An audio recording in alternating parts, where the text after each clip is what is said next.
Hello and welcome back to Melodic Bites. I'm Matthew Jeans, and today we're embarking on a unique adventure, blending the culinary arts with the world of music.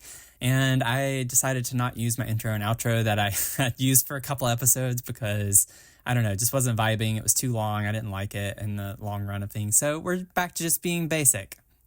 We're basic. Today we'll be exploring a dish that's as comfortable as it is aromatic, and that is rosemary and garlic angel biscuits, which is a recipe that I posted this past week on the blog, and we're pairing it with the soothing strains of Sting's Fields of Gold. So imagine the gentle rustle of golden wheat fields, the warm embrace of the sun, and a flavor that feels like home. That's the experience we're diving into.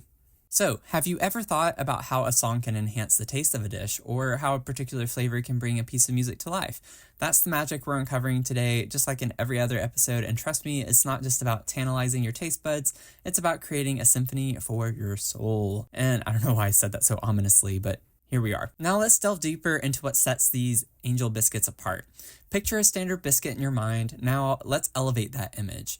Angel biscuits, affectionately known also as bride's biscuits or heavenly biscuits, stand out in the world of baked goods. They're a delightful fusion between the tenderness of a dinner roll and the satisfying crumb of a traditional biscuit. And you may be asking yourself, what's the secret behind this unique texture? And it is yeast. Yes, while regular biscuits rely on the quick-acting power of baking powder or soda, angel biscuits benefit from the slow, nurturing rise that only yeast can offer. This not only imparts a light, fluffy texture, but also a subtle depth of flavor that's incomparable. But my recipe takes a nice little delicious twist, and it infuses rosemary and garlic. These are far from random choices. Rosemary, with its aromatic piney notes and a whisper of lemon, pairs exquisitely with the earthy essence of garlic. And I love rosemary. Rosemary I put on all sorts of things. And then if you ask my mom, it's kind of funny because she does not like it at all. She associates it one time with her being sick, so she does not use rosemary on pretty much anything. But this combination of garlic and rosemary is not just to add flavor, it creates an entire sensory experience. So each bite transports you to a rustic, old-world kitchen where each ingredient is a story in and of itself. Let's take a stroll back in time to understand the roots of these biscuits. Originating from the American South, angel biscuits have long been a symbol of warmth and hospitality.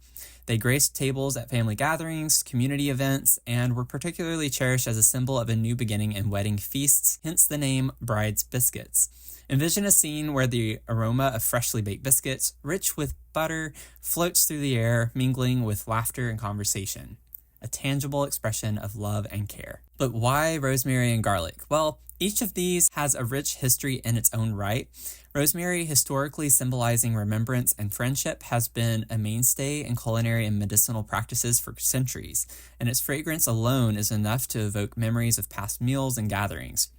Then you have garlic, with its storied past, is renowned not just for its bold flavor, but also for its health benefits used throughout history across various cultures. And if you want to learn more about that stuff, leave a comment, let me know, contact me. I would love to dive deep into things like that. Anyway, adding these to angel biscuits is about weaving a tapestry of stories and memories into the fabric of the dish. And the rosemary brings with it tales of ancient civilizations, of feasts and folklore, while garlic adds a layer of rustic, timeless appeal beloved across continents. So when you bite into one of these rosemary and garlic angel biscuits, you're not just enjoying a baked treat, you're partaking in this culinary journey that I've laid out for you. And you're savoring centuries of history, a blend of cultures, and a myriad of narratives that have been passed down through generations. Each ingredient is a chapter in a much larger story, and the story of our shared human experience around food and tradition, which is what I love to talk about on my blog as well as this podcast. So let's immerse ourselves in the musical side of our pairing. So if you remember, I said Sting's Fields of Gold.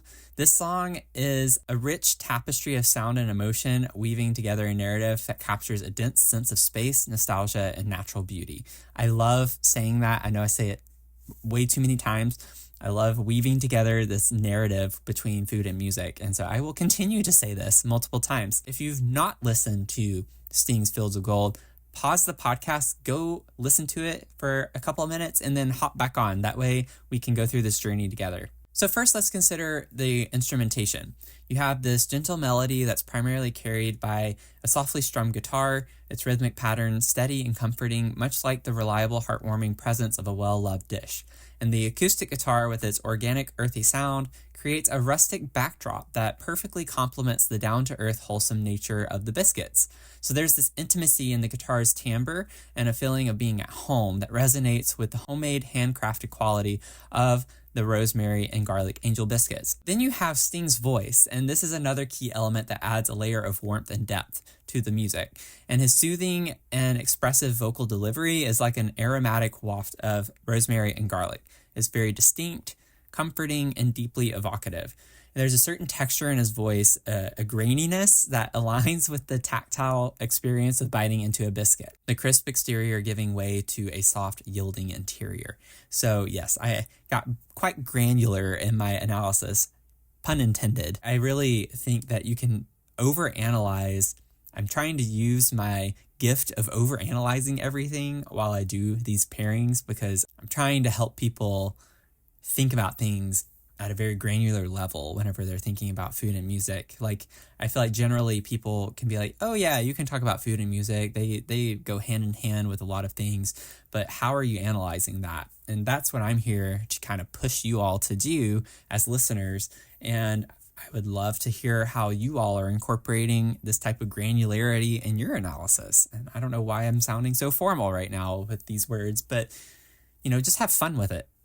Now, whenever you look at the lyrics of Fields of Gold, it speaks to the themes of love, memory, and a connection to nature. And these themes mirror the emotions evoked by the aroma and taste of the biscuits. So just as the song recalls memories of golden fields under a setting sun, the biscuits, with their rustic charm and golden flakiness, evoke memories of family kitchens, of hands lovingly preparing food, and of the generations sharing stories over shared meals. And the song's pace and rhythm also play a significant role. The unhurried tempo and the gentle cadence mirror the act of slowly savoring a biscuit, appreciating each bite and each flavor note. It invites the listener, much like the eater, to slow down, to be in the moment, and to appreciate the finer details of life. This is something I struggle with while I eat. My partner can tell you, I eat so fast, and sometimes I really end up regretting it because I eat so fast that my stomach starts to hurt or something like that.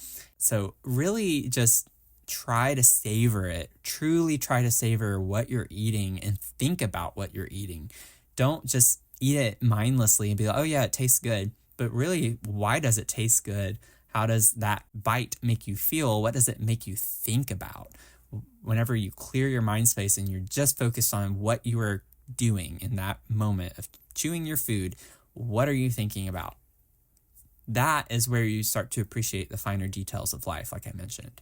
So when Sting wrote Fields of Gold, it was during a period of reflection inspired by the beauty of the English countryside.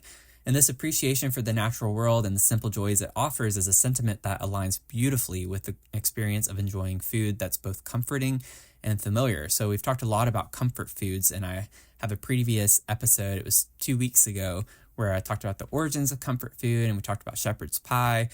So I encourage you, if you want to learn more about that, head over to that episode. But the rosemary and garlic in these biscuits, with their robust earthy flavors, complement the depth and richness of the song, and they add layers of flavor just like how the song adds layers of meaning.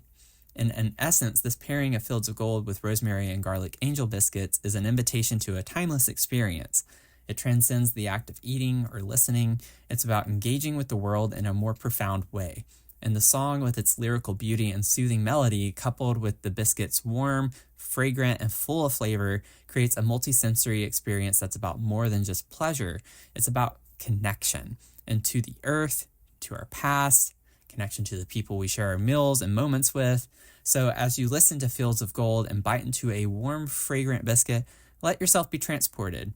Allow the combination of flavors and sounds to tell you a story where every note and every ingredient is a character, each with its own tale to tell.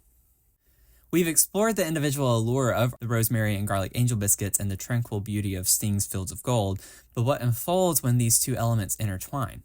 Here, we enter the fascinating realm of sensory pairing, a place where taste and sound converge to create an experience greater than the sum of its parts. So picture this scenario. You take a bite of the angel biscuit. The initial sensation is the flaky, buttery texture, a testament to the art of baking where precise measurements and techniques yield a perfect crumb.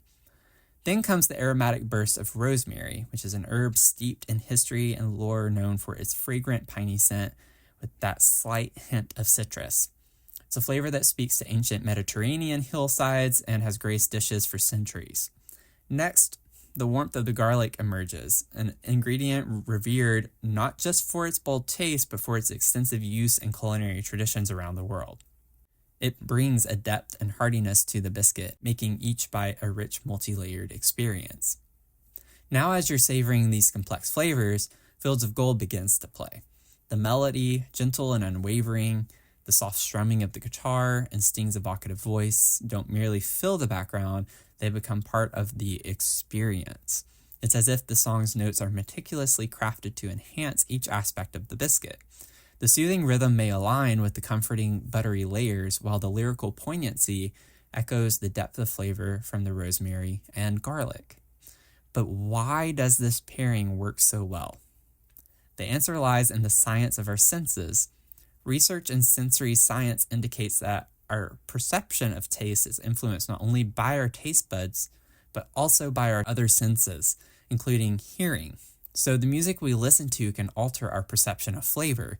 The soothing mellow tones of Fields of Gold might, for instance, enhance the perception of the biscuit's comforting and homey qualities, making them seem even more flavorful. Conversely, the act of eating these biscuits can influence how we perceive the music.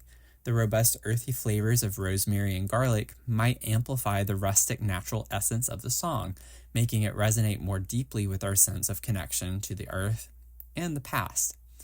And this symphony of senses, where food and music play off of each other, enriches and elevates our experience. It's a testament to the complex and often overlooked interactions between our senses. And this sensory harmony invites us to slow down, to savor every bite and every note, to immerse ourselves in the beauty of the moment. It's a reminder that the enjoyment of food and music is not just a passive experience, but an active engagement of our sensory perceptions. So next time you sit down for a meal, I encourage all of you to think about the music that might pair well with it. Consider how the characteristics of a dish could be reflected or enhanced by a particular type of music. You might find that a certain melody brings out the sweetness in a dessert, or a vibrant rhythm complements the spiciness of a dish. This exploration can transform a simple meal into a rich, immersive experience, offering a new dimension of enjoyment and appreciation. In this interplay of taste and sound, we find pleasure and a deeper understanding of how our senses shape our experiences. It's an exploration that challenges us to think differently about the food we eat and the music we listen to, and how together they can create a symphony for the senses. As we come to the end of today's episode, take a moment to reflect on the journey we've taken from the flaky layers of the rosemary and garlic angel biscuits to the soothing notes of Sting's Fields of Gold. We've explored how food and music can come together to create a truly memorable experience. What I find most fascinating about this pairing is the way it encourages us to engage all of our senses. It's not just eating or just listening, it's about fully experiencing. This combination of taste and sound invites us to appreciate the finer details, the subtle nuances that we might otherwise miss. And isn't that what makes life just so rich? It's those moments that when we're fully present, savoring the world around us, be it through a delicious meal, a beautiful song, or a combination of the two, it reminds us that sometimes the simplest things can bring the greatest joy. I hope today's episode has inspired you to experiment with your own sensory pairings. Maybe next time you're cooking a meal, think about what music might go with it, or the next time you're listening to a favorite song, consider what flavors might complement it. You might just discover a whole new world of experiences waiting for you. I literally have a list in my computer of different flavor combinations that I think would work well, or that I've had or would like to experiment with more. And so it's like, if you opened my computer and looked at my notes, it would be a lot of gibberish to a random person with just random flavor profiles typed out. But it's a lot of fun when you really start to think about things like this. And if you want more on this pairing, go check out the recipe. I mentioned some things in that post that I didn't talk about on here and vice versa. Thank you so much for joining me today on Melodic Bites. It's been a pleasure sharing this adventure with you, and don't forget to tune in next time for more stories and flavors and melodies. Until then, keep savoring every bite and every note of this beautiful life. And remember, the world is full of wonderful pairings just waiting to be explored. If you've made it this far, please leave some feedback and let me know what interests you about the intersection of food and music, or if you want to learn more about something in particular that I mentioned in this episode, let me know. Until next bite, keep your beats tasty and your eats in tune.